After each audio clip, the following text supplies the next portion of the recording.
Welcome to our channel. Today we how to install CentOS Stream on AWS Lightsail for server basics, full guide step by step clearly.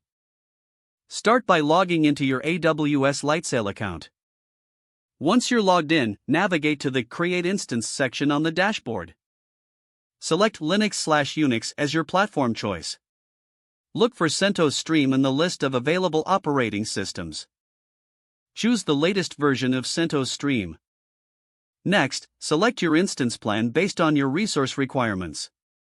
Look at the available options for storage and select the appropriate one. Optionally, add a user-defined name for your instance to easily identify it later. Now, move to the Networking tab within the instance creation page. Enable the option to create a static IP if you require a consistent IP address. Review your choices and confirm that all settings are correct.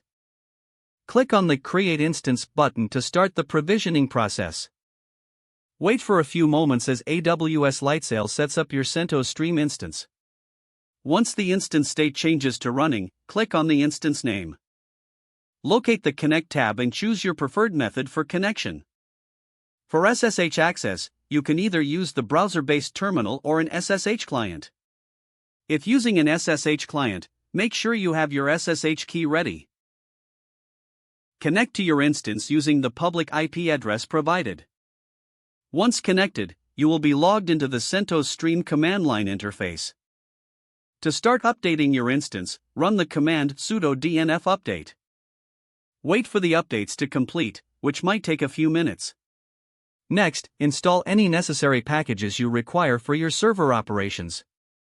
For example, you might want to install a web server using. After installation, make sure to start your services with sudo systemctl start httpd. To ensure that your web server starts on boot, run sudo systemctl enable httpd. You can now proceed to configure your server as per your project needs. Make sure to set up firewall rules to allow traffic to your web applications. To check the status of your running services, you can use sudo systemctl status httpd. Don't forget to like this video and subscribe to our channel for more step-by-step tech guides.